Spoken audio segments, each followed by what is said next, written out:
Record. Hey everybody, it's Lisa, and this is episode one of my new mixtape podcast. And I have Nathan Bloom. He's a composer and he worked on Prodigal Son, and we're chatting again today. So good to see you.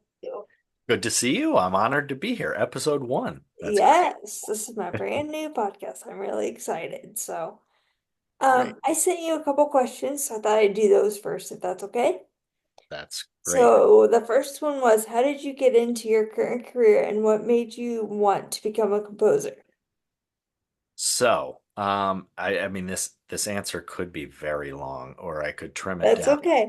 It is, Either way. I guess, what it really comes down to is probably in the sixth grade when I picked up the trumpet for the first time. That's really when my appetite for music kind of Mm-hmm. exploded. And and then I also I was very much into movies, of course, at the time, and that's when I started making that correlation of, oh, there's also music in the movie, and that music was written for that movie, and that all became very fascinating to me. So that turned into watching uh, it, watching movies that had John Williams scores, and I was in my Mm-hmm. bedroom kind of figuring out all the trumpet parts to those, and Right. Uh-huh. uh, so that sort of progressed over the years. And when I went to college, I I was still, a Midwestern boy. Mm-hmm. From a fairly conservative state, and I entered college with a sort of safe route, if Mm-hmm. putting that in quotations. Right. Um, I started out as a chemistry and trumpet performance double major. Okay. My thinking was that I was going to be a forensic pathologist for the FBI Mm-hmm. because I was a huge X-Files fan, and Right. also but then I would still have my trumpet. I'd still be able to play and keep my musical side of life. But thankfully, when I got to college and I was in that atmosphere, I was kind of absorbing everything happening at the music school. Mm-hmm. I met a professor of composition there who was also a big film score nut. Started talking to him, and I just kind of I felt more comfortable to accept that Right. that wasn't what I wanted to do true, Mm-hmm. um, Mm-hmm. and that it was okay to make this leap to a career that came with a lot of question marks. And Mm-hmm. Mm-hmm. um, but thankfully, my parents were very supportive. It didn't negate any of the scholarships I had gotten, so I did it. I went for it, and I changed my major to music composition before the Uh-huh. first year ended, and I was in. I wanted to create music for film, no matter Mm-hmm. what. Mm-hmm. So for me, that turned into finishing my bachelor's degree in composition, going to Carnegie Mellon in Pittsburgh to get Mm-hmm. my master's degree. And eventually, I applied to the Scoring for Motion Pictures and Television program at the University of Southern California. And I got in. Mm-hmm. And after that year, I was fortunate again to work for one of the professors who was at USC that year and just happened Mm-hmm. to be in need of an assistant when I graduated. And that was my in to the Oh, industry. I okay. started out, yeah, as his assistant, doing Mm-hmm. assistant things, and eventually got more and more creative tasks like orchestrating and writing additional music, and Mm-hmm. eventually got my own projects. Cool.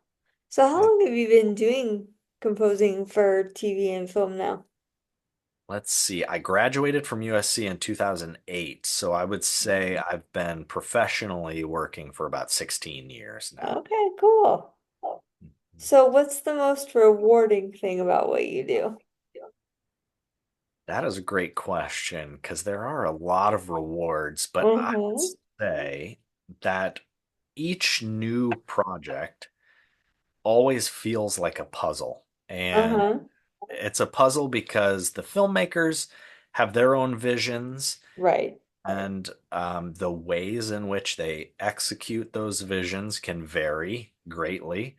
And so musically, you kind of have to get inside their head Mm-hmm. and figure out what is going to work. And so it's extremely rewarding to when you find that that musical idea or Mm-hmm. that motive or that theme or the instrumentation that's going to work. And once you get that really gelling with the picture, it's extremely rewarding and it feels really good. And then that's usually the spark of inspiration that helps Mm-hmm. get you through the rest of the project when you Okay. got a good foundation I have going. to say I love the music from Prodigal Son. It's still my favorite. Like I've got the albums on my phone when I could get the digital. I was so happy they did a season two soundtrack for the show because I was worried with it canceled they wouldn't do one. So I was happy when they put that out there because I love like the instrumental music to shows and then like when they put different music from, like for the scenes and stuff that's like with the words. I love that kind of stuff. So Yeah, I'm a nerd that great. way, but Thank you. yeah. Okay, this one could be kind of fun. This is a new thing for the new podcast. If you could create a mixtape of your favorite songs, what would you choose and why? Yeah, Everybody love remember this mixtapes? question. That's showing my age, but I used to make tapes and record stuff off the radio all the time Oh yeah. before digital downloads was a thing. So Oh yeah. Yeah, same. Oh, I think we all did, no, yeah. probably. One of my great memories growing up, I don't even know how young I was when I first started doing this, but I had a tape recorder Mm-hmm. and I would play the radio and Right. record songs and Mm-hmm. then record myself like DJing the intros to the songs and everything. So Mm-hmm. I know Right. exactly what you're talking about. That's funny. And it's a difficult question for me as well Mm, because correct. my tastes are extremely eclectic, and I think Yeah. when you are a film and television composer Right. asked to do a lot of things like Mm-hmm. and so I do like to be able to shift between genres, whether it's Mm-hmm. fully orchestral Right. or it incorporates guitars and um, Mm-hmm. dance of some sort. So that being said, my mixtape would be all over the map. It would probably Probably consist. mine too. That's funny. Yeah, it Because would my probably music consist. tastes vary depending on my mood. So, And that's my point. So sometimes I'm in the mood for something dark and complex, and in mm-hmm. that case, it would probably be some Radiohead.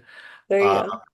and sometimes I just want to have some sort of uplifting, energetic, There fun you go. music There that's you maybe go. not so complex, and Mhm. I'll listen to Bruno Mars. I Mhm. love Bruno Mars.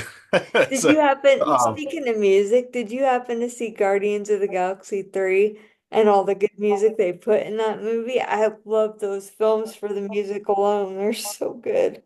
yeah, I haven't seen that one, but Okay, I know you'll that. have to see it. It's on Disney Plus too if you have Disney Plus, but it Yes. was good. I went to the theater for that one because I'm like, since they're ending it, I have to see this in the theater. Went with a friend, and it was like the best way to end a trilogy of films, I thought. But Awesome. I Oh yeah. guess Chris Pratt like was dancing around to the music when they were on set. Like he'd come into work and he was like singing along to the music. And I guess in the script they said they put what songs it was so the actors would know where the music was coming in. Yeah. Oh, Yeah, I love those films. I didn't get into those at first. I was more into the traditional Marvel, but then I got into Guardians and fell in love with them. So, yeah. I mean, sometimes you need a good pump up song. So, Hmm. you got to have a Yeah. library of those too. Hmm.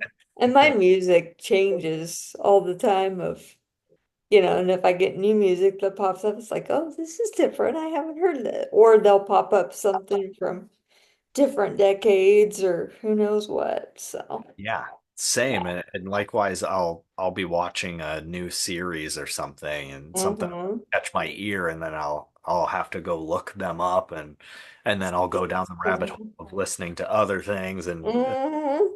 yeah, Yeah. that's a great way And to just actually, when Castle was on, that's what I started podcasting for in 2009. And I actually interviewed Rob Duncan, the composer from Castle. So he was my yeah, first one. And then Gabriel Mann from A Million Little Things. I interviewed him too. So yeah, nice. I love that behind the scenes type, stuff of how they do music and just how it all comes together behind the scenes too. So Yeah, and my I taste love for it too. shows changed over time too. Right. So what are you currently working on right now, or are you in between projects? I'm kind of in between. Okay. I am working on an album of my own Oh, cool. music, which is fun.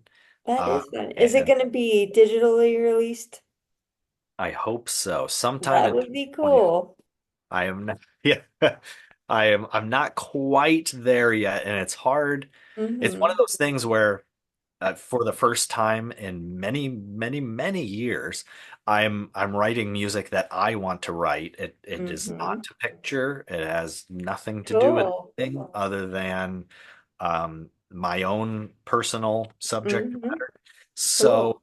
it is kind of like I'll work on it for 2 weeks and then I'll be away Mm-hmm. from it for two Right. weeks. And then I'll Right. get inspired and I'll work on it for a month straight. And Mm-hmm. so um, I think early-ish, early to mid 2025, I hope. Okay. Cool. I'll be watching. That's cool. Yeah, thanks. And then otherwise, yeah, the industry is still, as you probably know, it's still ramping up from post Mm-hmm. WGA Right. and Right. SAG strikes.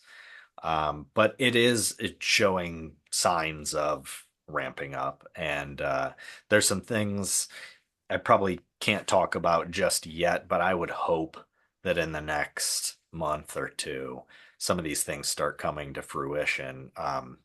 It's just going down the production pipelines is very, very slow still. But I Mm-hmm. hope to have something exciting to report soon. Cool. Yeah, It's exciting. thanks. So, what's the best advice you've been given, just generally, or advice you would give somebody? Uh, if if I could, I've got two answers for this. Okay. And Sure. because my first and the number one best piece of advice is also a cliche that's probably been said 1,000 times over, but Mm-hmm. it's worth saying again. Mm-hmm. And that is that basically that success in the industry especially, but probably in any other career, is a mixture of luck and preparation. So Mm-hmm. these opportunities, you can be a go-getter, you can go out there, but opportunities that come along have some sort of luck to them as well. And if you're prepared for when that lucky opportunity comes by, that's when you can grab it, but you can't really prepare for it. So the persistence of staying in the game, so to speak. Some people say it as uh, you don't have a backup plan. Like there is no plan B, essentially. If you want to work in the industry, then that is what you do and that is what you go for. Don't Mm-hmm. even be thinking about uh, don't even be thinking about, well, if it doesn't work in 5 years, then I'm gonna go be a pharmacist or whatever. No, you can't plan for when these opportunities come about. So you're either in it, Hmm. or maybe you should find something else. Right. And it, I think that's pretty important. But Mhm. also that's the cliched one. So another one that I would say uh, Okay. is is to really kind of embrace your own voice. Hmm.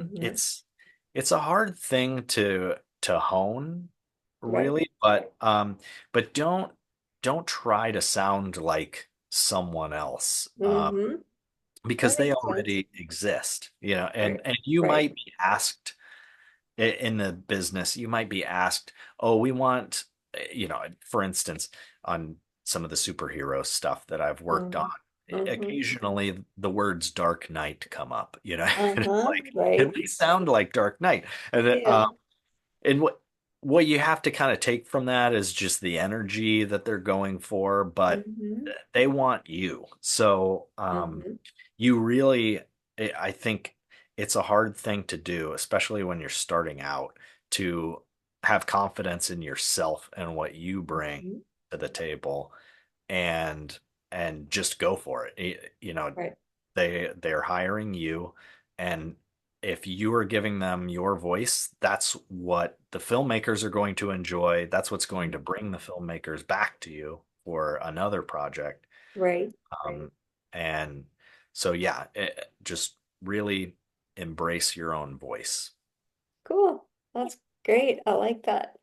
So, is there anything we haven't talked about that you would like to talk about briefly, or do you think we've covered everything pretty well?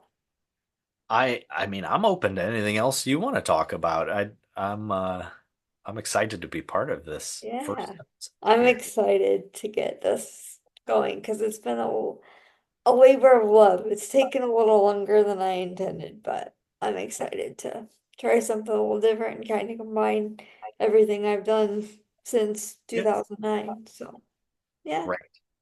yeah. But I mean, do you have anything else you want to I talk can't think of anything, but I'm glad it's really good to catch up with you again and get to see you about? again. Likewise. And I love being able to do Zoom now with my different interviews. That's nice. I started that during COVID, so Yeah. that makes it nice. Because before it was over the phone, so you couldn't see the person. So that was, Yeah.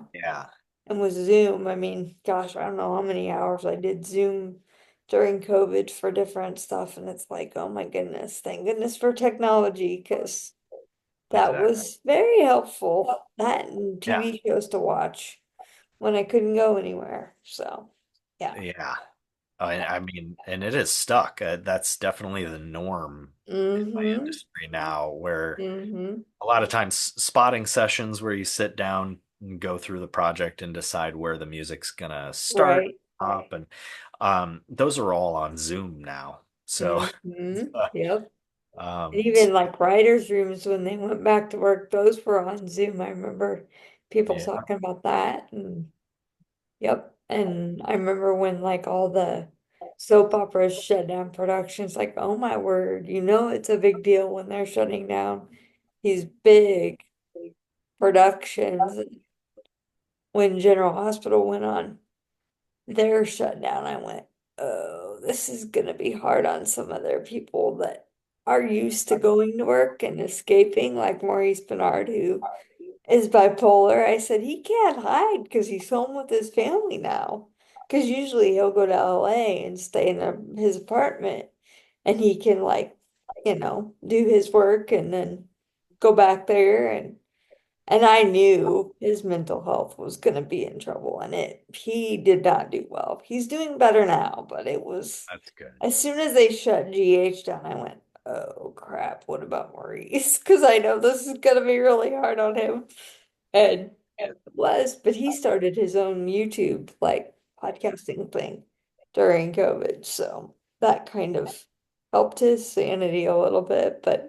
And then all the people that were, not doing what they wanted him to do for at work and people showing up sick and people, making films and showing up sick and getting in trouble for not following protocols. I'm like, you guys need to listen to the people that are telling you don't be doing that. Like, Right. and then everything was so delayed and behind schedule, but I understood why. And then, of course, it made filming more expensive and finding vehicles and trucks. They couldn't get them for new shows because there was the shortage. And it's like, I remember that with like the regular vehicles for people, but I didn't think about that until I talked to Matt Nix that used to do Burn Notice. And he was doing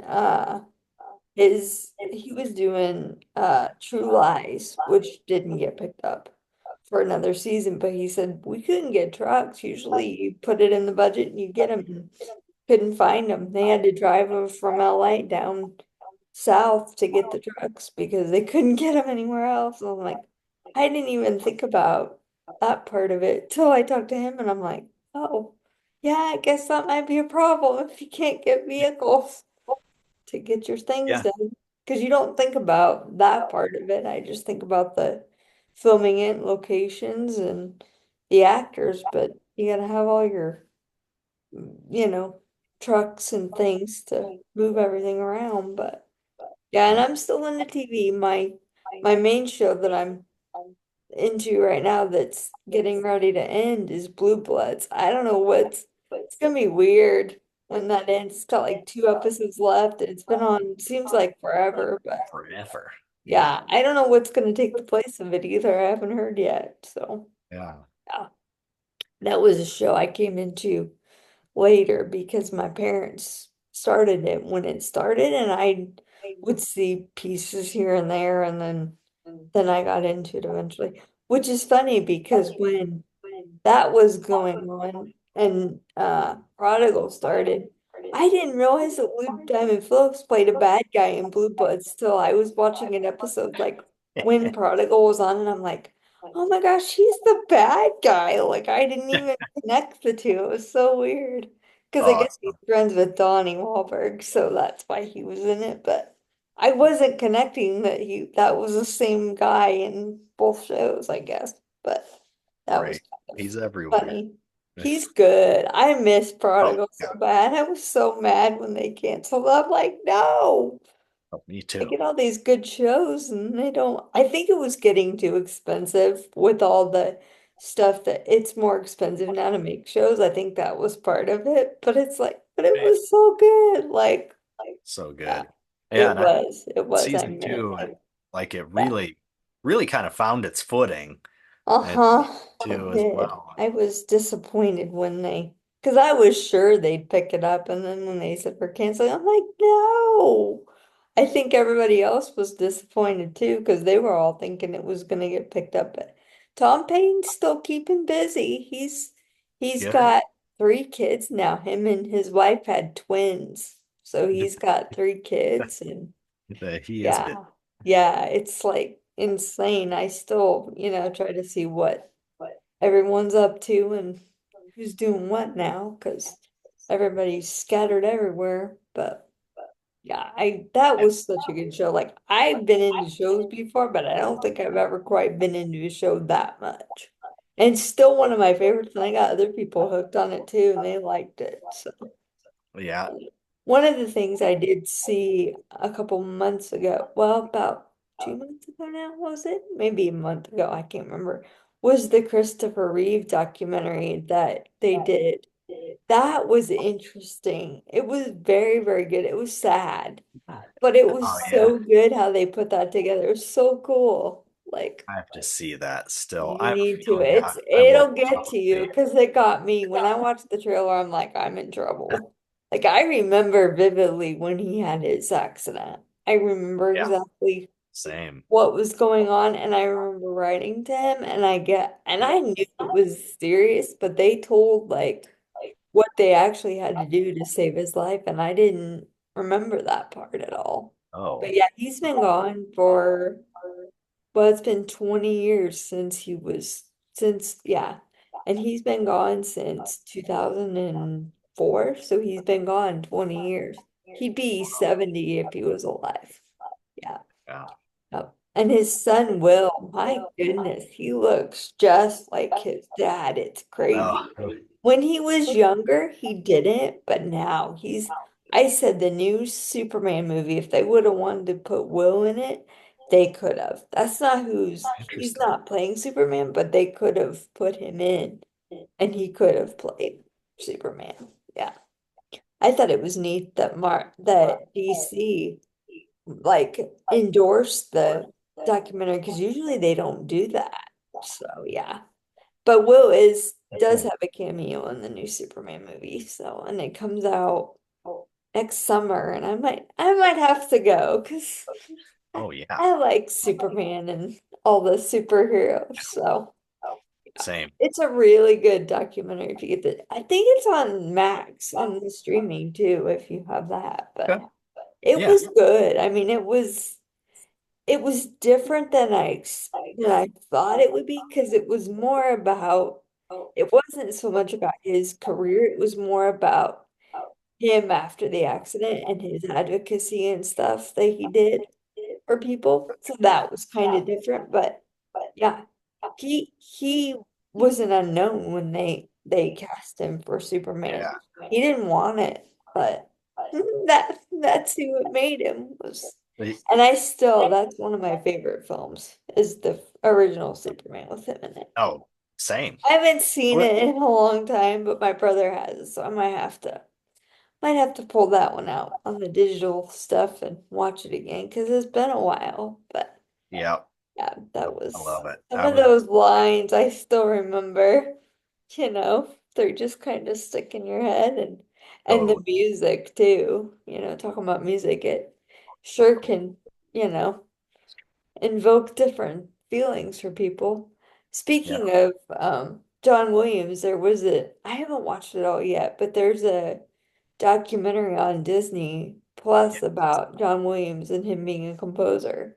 I can't Yep. remember who did it, but it came out and it's like that's kind of cool. Like Yeah. Spielberg.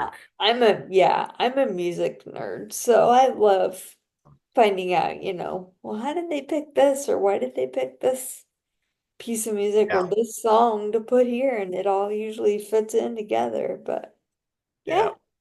yeah, it's really good to see you. I'm glad we could do this. So Yeah. Good to I see will you. get this And uploaded online, but I don't know when I'll get the audio up because I have to then convert it and yeah. put it on my podcasting site, which I haven't really started that part, but I've been putting them up online, so for the video part. So yeah, it's good to see you. Great. You'll have Yeah. to keep Good me luck on posted the on rest of the everything and podcast. let me know what's up and hopefully your album will come out later this year. That's Yeah. exciting. So Yeah. good to see you. Thanks for chatting with me today. Take care of yourself. You too. All right, Bye. I'll send you the link when I get it uploaded. Perfect. All right, Okay. Sounds thanks. good. Take care, Thanks. Nathan. Bye. See ya. See ya.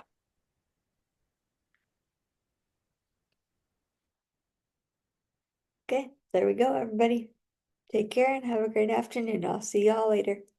Bye for now.